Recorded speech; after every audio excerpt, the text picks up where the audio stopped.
Chegou a hora, então, de você ser atendido aí, mandar sua pergunta, o seu comentário. E o tema, nós continuamos com o tema Orgulho no Clínica da Alma. Já estamos aqui com o pastor Rogério Goulart. E aí, gente, bom Bem-vindo. dia. Prazer. E o pastor Guerra também. Tá de verde aí, que verde bonito. Nós estamos de verde. Pois é, estamos combinando, né, pastor? E eu estou combinando com o pastor Rogério. É verdade. Eu tô combinando com ninguém. Bom, você tá básico, né? Deixa eu até reforçar aqui os meios de comunicação, né? clinicadalma@redesuper.com.br e tem mais, viu? A Luciana vai falar aqui Twitter, deixa lá. Sim. Fica à vontade. Twitter, inclusive o Twitter, a gente está aqui para falar, o pessoal está abandonando a gente no Twitter. Então, mande o seu Twitter, @detudoumpoco.tv. Mande sua pergunta, seu comentário. Ou se você quiser ficar mais reservado, é só ligar no CAT. A produção vai passar o telefone aqui embaixo. Você liga e digita a opção 1. Você vai ser atendido por um computador. Então, fique tranquilo se você quiser preservar a sua identidade, seu nome. Enfim, nós não estamos querendo expor você aqui, mas te deixar bem à vontade para falar acerca daquele problema, ou de um familiar, ou seu mesmo. E o tema é orgulho. Mande, então, o seu comentário ou sua pergunta pelo CAT e também pelo e-mail. A produção também vai colocar o e-mail. Se para você é mais fácil mandar um e-mail, mande o seu e-mail com a sua pergunta. Nós queremos responder você aqui. O pastor Rogério e o pastor Guerra estão aqui prontos para te atender, para responder a sua pergunta. Bom, o tema é orgulho, né? A gente vai continuar o tema que foi trabalhado aqui ontem. E só para a gente fazer uma revisão de tudo que a gente falou, pastor, resume, bem resumido mesmo, o que seria o orgulho. O pastor Guerra tem ali bem resumidinho. Ou continua, né? Você lembra lembra daquele volume A Barça? Que tinha o pastor Guerra sempre traz aqui, né? A Barça, para falar do... O orgulho, ele impede que vejamos as coisas como elas verdadeiramente são. Acho que isso aí resume. Temos nossos próprios pontos de vista e o consideramos como a verdade absoluta, tá? E o orgulho é o primeiro e o pior dos pecados. E ele é a fonte ou componente primordial de todos os demais pecados. Sua origem não está no mundo e nem na carne, mas no próprio diabo. Se originou já, né, no céu, quando Lúcifer, através do orgulho, ele tentou ser maior. Né? Até teve uma pergunta aqui ontem, quando você falou disso, o Aleilson colocou assim, o Lúcifer se amou demais. Eu acho que não é o se amou demais, né? Porque ele não tem coragem nem de amar a mãe dele. Bom, mas foi uma questão de se colocar assim, numa posição muito maior do que Deus e dizer assim, não, eu posso muito mais, eu sou aquele muito mais, que é o próprio orgulho, né? Até por causa do próprio nome, né? Ou seja, um anjo de luz, ou seja, a sua luz, ele pensou que ia ser maior que a do próprio Deus.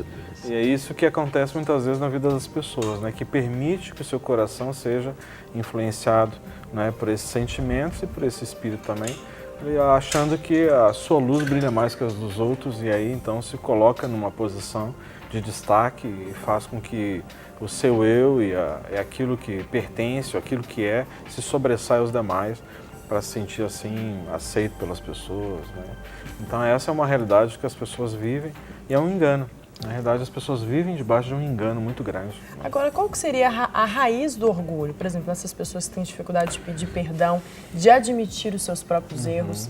O que tem por detrás disso? As raízes podem ser diversas. Né? Uma delas, a principal que a gente tem visto, é a questão da rejeição. Né? Rejeição das principais. Uma outra que gera muito orgulho é a vergonha, alguém que passou por situações extremamente vergonhosas, ou foi exposto ao ridículo, a ser chacota de outros, enfim.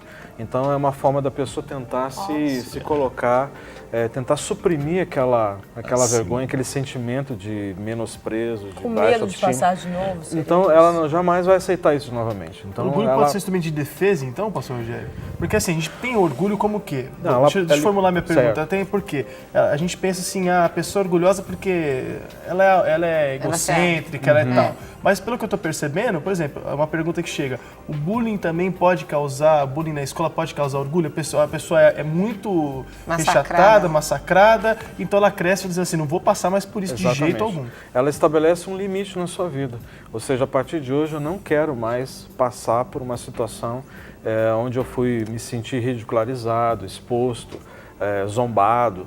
Então a pessoa assume uma postura, na realidade, de tentar, pode ser, posso dizer isso, que é uma autoproteção, ela levanta um muro protetor e ela se esconde ali atrás. Sim. Mas muitas vezes essa autoafirmação, esse sentimento de alguém independente, muitas vezes tem ali uma raiz de alguém ferido demais.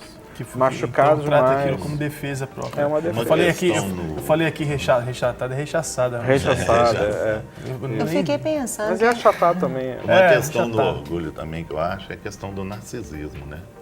Tem Porque isso. o Narciso, ele olhou o rosto dele ali até... Você achou? achou, né? E muitas vezes cria-se um narcisismo também. Fica igual a questão do ateu, né? O cara perguntou assim, você é ateu? Ele falou, graças a Deus sou, né? Sou ateu, graças a Deus. Graças a Deus, então, né? Então, né? A pessoa muitas vezes ela cria esse narcisismo, essa forma de orgulho e ela acaba se colocando mesmo acima das pessoas. Eu sou, acabou, né? Sou melhor do que os outros, passo por cima. Tem gente que fala assim, não preciso de ninguém, você entende? Não preciso, não vou procurar ninguém, nunca vou precisar de ninguém. Decisivo para quem está nos assistindo, né? Você não gosta de pedir ajuda para ninguém, não gosta de ter ninguém falando da sua vida. Não aceita nenhum líder te corrigir ou às vezes te disciplinar naquilo que você precisa, né? Você se sente espiritual demais. O espiritual, então, é muito sério, né? Não, às vezes, eu não vou dizer a palavra espiritual, eu vou dizer religioso. O espiritual a gente sabe, a gente percebe. O espiritual discerne o que é natural. Ou seja, a pessoa transpira, seja unção, espiritualidade. Normalmente o orgulhoso, ele vai desenvolver a religiosidade. Por quê? Porque ele não consegue, ou seja, depender totalmente de Deus, ele sempre vai ter as rédeas nas suas mãos. Porque vai querer sempre ter o controle de tudo. Qualquer situação que foge das suas mãos gera instabilidade e insegurança. E aí se torna o quê? Entre aspas, vulnerável. E um orgulhoso, ele não aceita estar vulnerável ou numa situação de depender dos outros. Até de Deus, então. Com certeza. Ele menospreza também. Para a pessoa orgulhosa, a palavra mais difícil é descansa em Deus. Essa é a palavra mais difícil. Porque não sabe descansar. Ele sabe ter as coisas nas mãos, as rédeas nas mãos. Fugiu da rédea, aí desestabiliza. O orgulhoso também é aquele que despreza aquela ideia do outro. Nunca o outro tá bom. Porque para ele, porque a ótica, né, ou seja, a visão, como se ele estivesse usando um óculos, o óculos dele é perfeccionismo. E normalmente ele vai se colocar numa posição mais alta que os outros. Ou seja, o que ele faz é melhor, o que os outros fazem, você podia ter melhorado. Agora, essa é a lógica, né? Agora, pastor, a gente consegue observar... Brinco bonito esse. Obrigada, da Carol Malta. Combinou com a sua blusa verde. Carol Malta, gente, só procurar lá no Facebook. Sim, tá? querida. Em relação ao orgulhoso, a gente vê que o orgulhoso, geralmente, ele é autossuficiente. Então, a gente pode entender um pouco a passagem que diz que seria muito difícil um rico se converter ao reino dos céus. Explica essa passagem com relação com o orgulho, a pessoa que tem muito dinheiro, que tem muitos bens materiais e essa autossuficiência. Esse foi o choque que Jesus deu com o jovem rico. Ele disse para ele, vende tudo, ou dá tudo que você tem para os pobres, depois me segue. Será que ele era orgulhoso?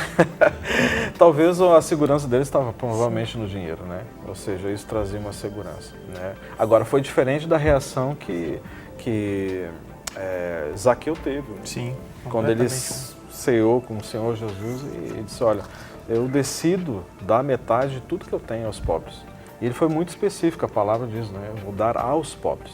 Sim. Então, assim, e se for provado, se eu prejudiquei alguém, eu vou dar 4 vezes mais. Chegou a pergunta, desculpa, né? pastor. Nada. Então, assim, quando a pessoa tem um verdadeiro, genuíno encontro com o Senhor, é diferente. Ou seja, aquilo que aos olhos naturais era super valioso, diante de Jesus não é nada. Sim, chegou uma aqui pelo Twitter dizendo o seguinte, a Amanda Jéssica coloca, meu maior defeito é o orgulho.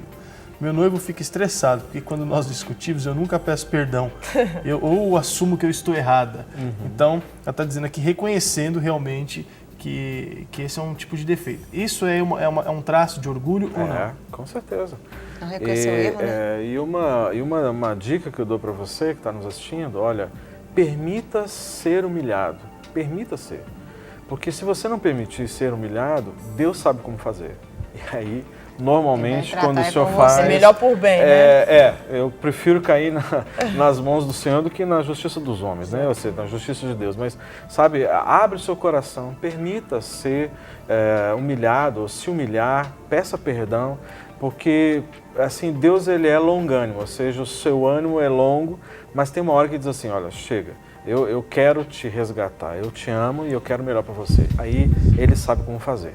E às vezes é muito doloroso. E a humilhação, ela é muito deturpada, vamos dizer assim. Na nossa sociedade, a humilhação é algo muito negativo. E o mundo prega isso. Olha, você não pode deixar ser humilhado. Fala que é fraco, né? Exatamente. Não, você tem que ter amor próprio. É claro que a gente tem que ter o amor por nós mesmos. Mas eu acredito que o amor próprio, que essas pessoas dizem, está muito mais relacionado ao orgulho. Por que tanto medo as pessoas têm, assim, dessa humilhação? Porque ninguém gosta de se sentir, entre aspas, por baixo, não é? Teoricamente, não é?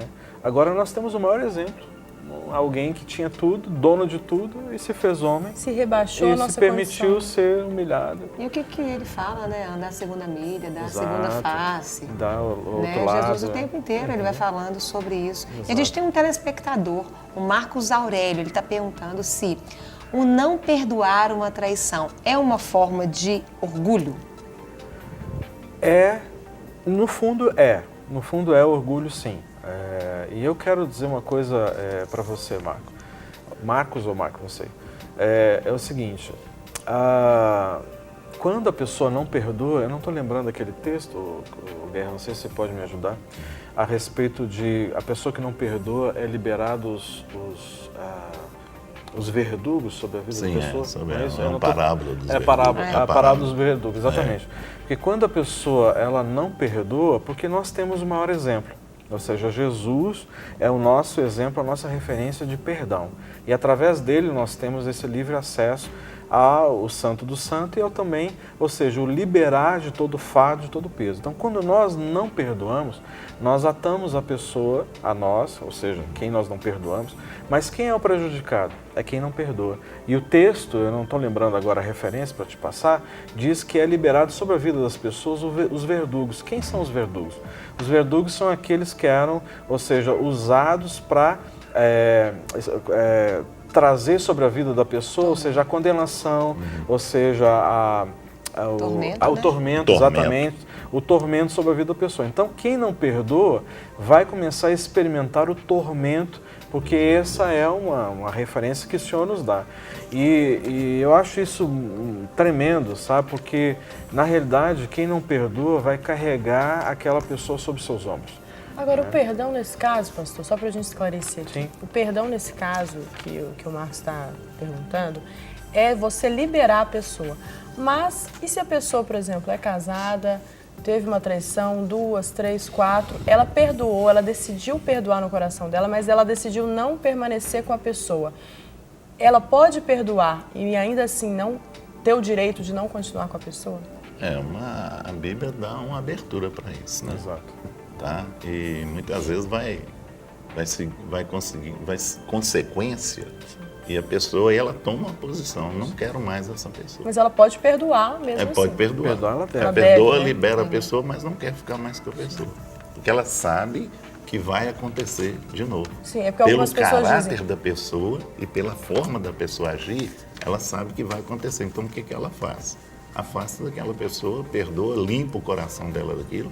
Muitas vezes as pessoas vão com o coração cheio, já até casaram novamente, mas ainda continua com isso dentro dela, prejudica, ela fica carregando essa raiz de amargura. Aí ela perdoa e libera, aí ela sai dali, sai do caminho e fala assim, não, tirei um peso da minha mente, com entendeu? certeza. Não, eu falo isso até mesmo para tirar o peso, porque algumas pessoas dizem o certeza. seguinte, se você não continua com a pessoa, então é sinal que você não perdoou, porque elas não conseguem separar isso. Existe essa separação também. Existe, lógico, ela pode liberar, perdoar e caminhar a vida dela, seguir em frente, tranquilamente. Só não sentir dor naquilo que lembrar, né? Isso mesmo. Deixa eu só dar uma resposta aqui. Desculpa, só lembrando que, ou seja, independente do pecado que a pessoa cometeu, é passivo de perdão. Ou seja, é passivo de ser perdoado. Ah, mas foi um adultério escandaloso. É passivo de perdão. Consequência é outra coisa. A consequência é outra história. Mas perdoar, isso é tranquilo.